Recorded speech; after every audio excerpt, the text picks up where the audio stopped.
બેટા સરવાન હા માતા અમને પાણીની તરસ લાગી છે તો અમને થોડુંક પાણી પાને હા માતા પિતા હું પાણી ભરવા જાઉં છું જલ્દી પાછો આવજે હા હા પિતાશ્રી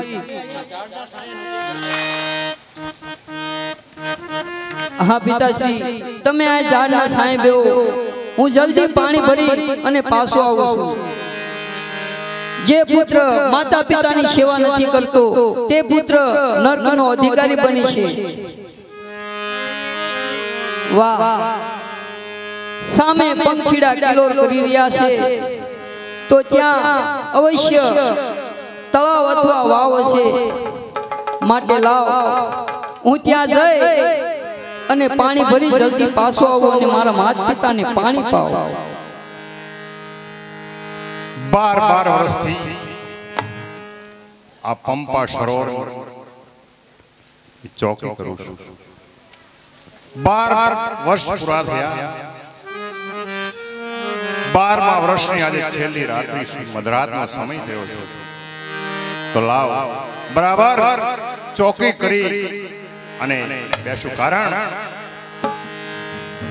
માણસ તો કદાચ ન આવે પણ કોઈ હિંસક પ્રાણી આવી અને પંપાસો અંદર પાણી અબોર્ડ કરે તો લાવ બરાબર ધ્યાન રાખી અને બેસે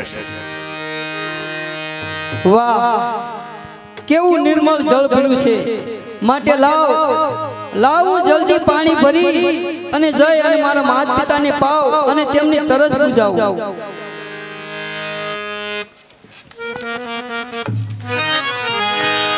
અરે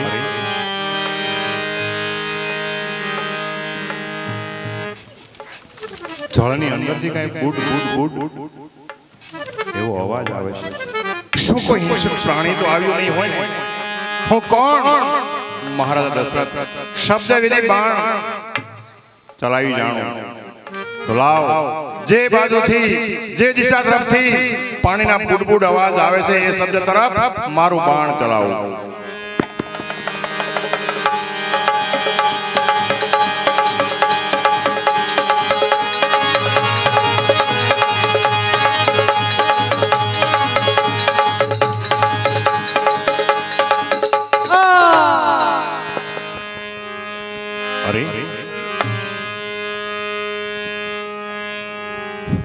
આ તો કોઈ માણસનો અવાજ આવ્યો હિંસક પ્રાણી હોય તો શબ્દ ન બોલે જરૂર કોઈ માણસ તો નહીં હોય ને લાવ તપાસ કરું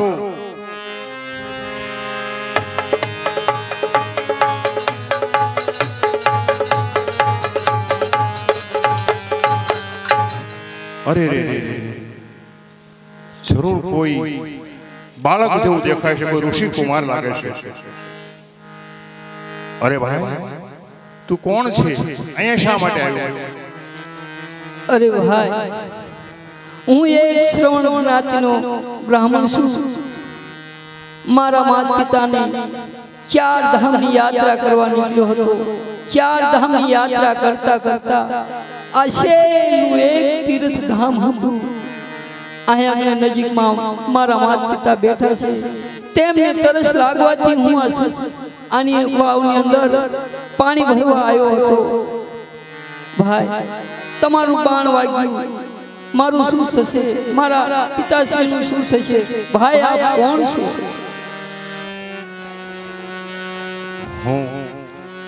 હું અયોધ્યાનો મહારાજા દશરથ આ પંપા સરોવર ને હું રક્ષા કરતો હતો 12 વર્ષથી મારો એવો નિયમ હતો કે આ સરોવરની અંદર માણસ તો શું પક્ષીને પણ ચાંચ ન બોલવા દઉં જંગલી પ્રાણીને અંદર પાણી પીવાનો આવું મારું નિયમ હતું આજે મારા નિયમની છેલ્લી રાત્રિ હતી અને મને એમ કે કોઈ જંગલી પ્રાણી પાણી પીવા આવ્યું લાગે છે आवाज आयो मैं आवाज तरफ मारू शब्द विधि बाण चलाયું अजाणता आ मारू बाण तने वाग्યું છે ભાઈ મને માફ કરી દે મને માફ કરી દે दशरथ राजा सुगौतमने दशरथ राजा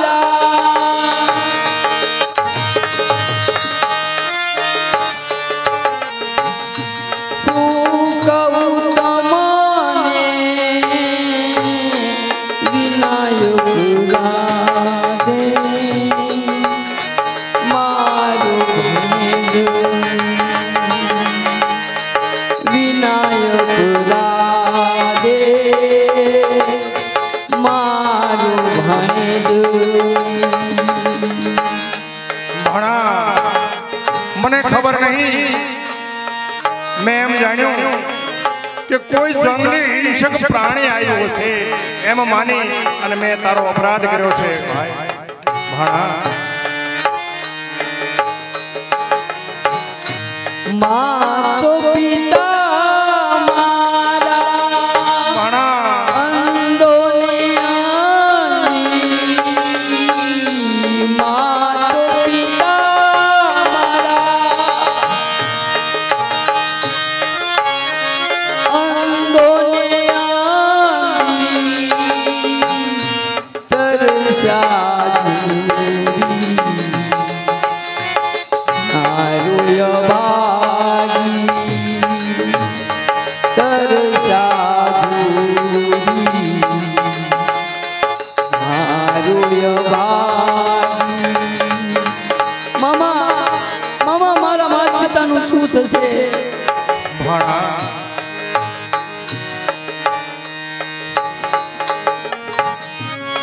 દશરથ રાજા શું કહું તમને, દશરથ રાજા શું કહું તમને, વિનાયક રાધે મારો ભાણેજ,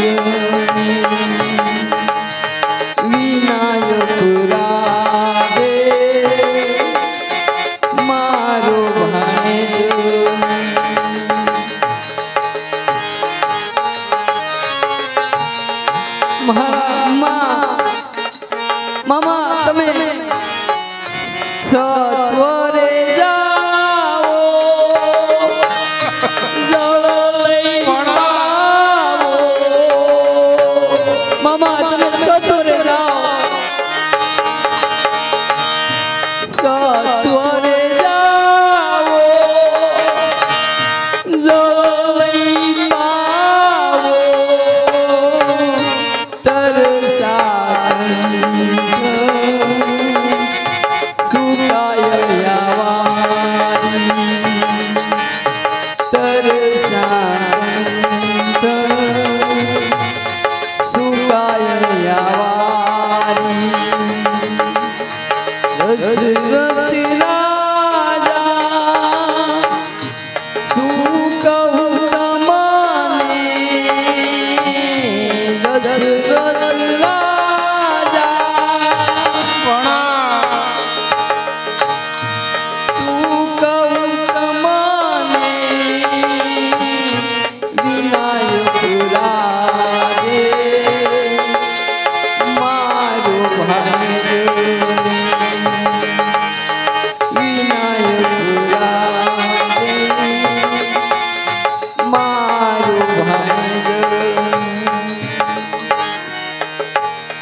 અરે રાજા દશરથ,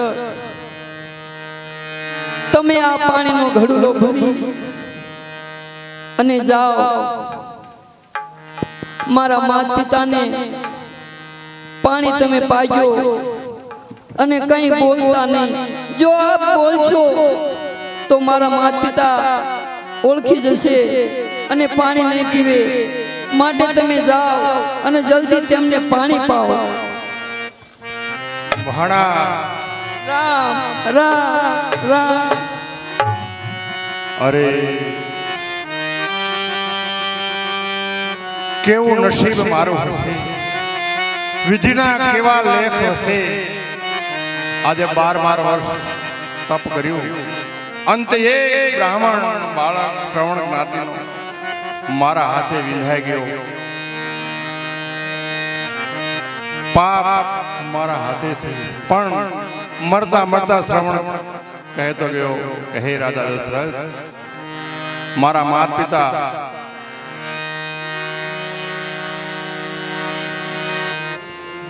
સામે જંગલમાં છે, ત્યાં વડલાની ડાળી નીચે બેસાડીને આવ્યો છું. ત્યાં જઈ અને જલ્દી પાણી પાવ. પણ એ પૂછશે તો હું શું જવાબ આપીશ? છતાં કીધું છે કે તમે લઈને જાઓ અને પાણી પાયો તો લાવ એક પાપ તો મારા હાથે થયું, બીજું પાપ ન થાય એ પેલા જઈ અને એના માતા પિતાને પાણી પાય અને એની તરસ બુજાવો.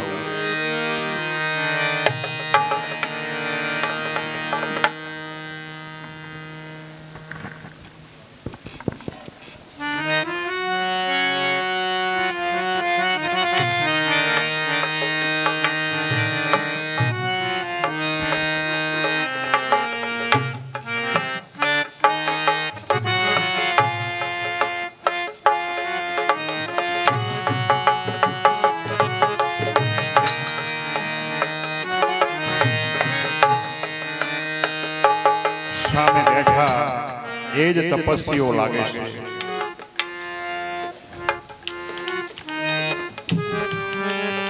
અરે સરવણ બેટા આવી ગયો. અરે બેટા બોલતો કેમ નથી? અરે બેટા જ્યાં સુધી તું બોલીશ નહીં ત્યાં સુધી અમે પાણી પણ નહીં પીવી. હાય હાય શું જવાબ આપીશ? એમને હું કહીશ કે તમારો શ્રવણ મારા હાથેથી વિંધાઈ ગયો, શું એમની હાલત થશે? લાવ થોડી વાર ચૂપ રહો, મૌન રહો. કદાચ જો પાણી પી લે અને તરસ છીપાવે તો સારું, થોડી વાર મૌન રહો.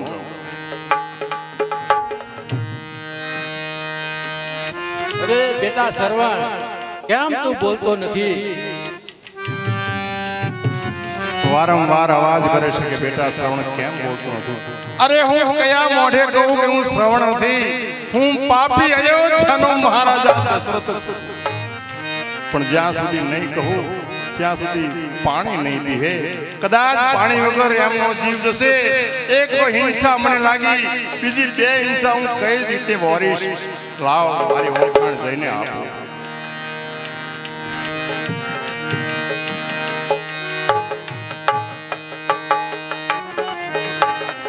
લ્યો તપસ્વી પાણી પીવો. અરે આ તો મારા શ્રવણનો અવાજ નથી, આ તો કોઈક બીજાનો અવાજ હોય એવું લાગે છે. તપસ્વી પાણી પીવો.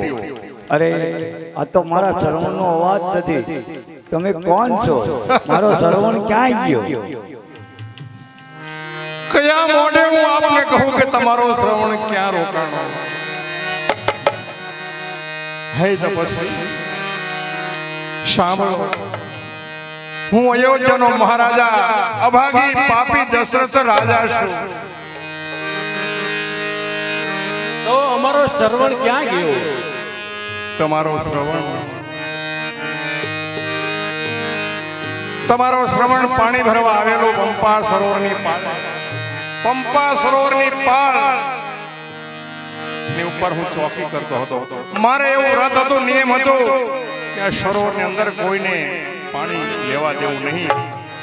મધરાતનો સમય હતો, આપનો પુત્ર પાણી ભરવા. મને એમ કે કોઈ જંગલી જનાવર પાણી પીવા આવ્યો છે. પાણીના અવાજ ઉપર મેં મારું બાણ ચલાવ્યું અને મને નહોતી ખબર કે આપનો પુત્ર હશે. અજાણતા મારાથી અપરાધ થયો અને મારું શબ્દ વિધિ અને બાણ વાગ્યો અને આપનો શ્રવણ સ્વર્ગમાં સિધાવી ગયો છે. તપસ્વી અરે રાજા દશરથ, એ તો અમારા અંગાની લાકડી હતી અને એને તે બાણ મારી તો અમારું શું થશે? અરે શ્રવણ અમે તમને શ્રાપ આપીએ છીએ, તમારે 4 પુત્ર થશે અને જેમ અમે શ્રવણના વિયોગે જેમ મૃત્યુ પામી છે એમ તમે પણ તમારા પુત્રના વિયોગે મૃત્યુ પામો. અરે તપસ્વી શ્રાપ આપ્યો. અજાણતા પાપ થયું છતાં તપસ્વી શ્રાપ આપ્યો. હશે જેવા વિધિના લેખ હશે.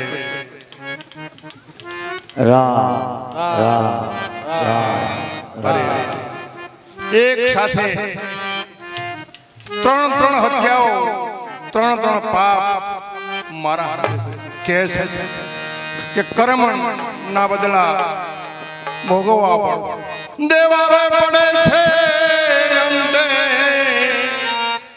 ભોગવવા પડે. કરેલા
ચાલ હવે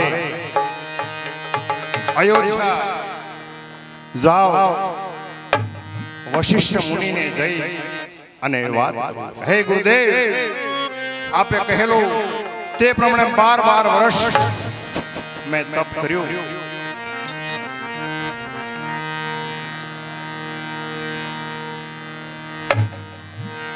પધારો ગુરુદેવ આપના ચરણમાં રાજા દશરથના प्रणाम છે ગુरु वशिष्ठ प्रणाम आयुष्मान राजन सुखी रहो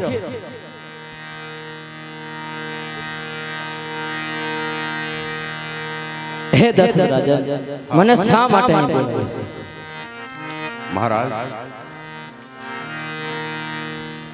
શ્રવણને માત પિતા અને શ્રવણ શ્રાપ મને દિવસે ને દિવસે મારા મનમાં વ્યતિપાત થાય છે કે આજે શ્રાપ લીધા વર્ષોના વાણા ગયા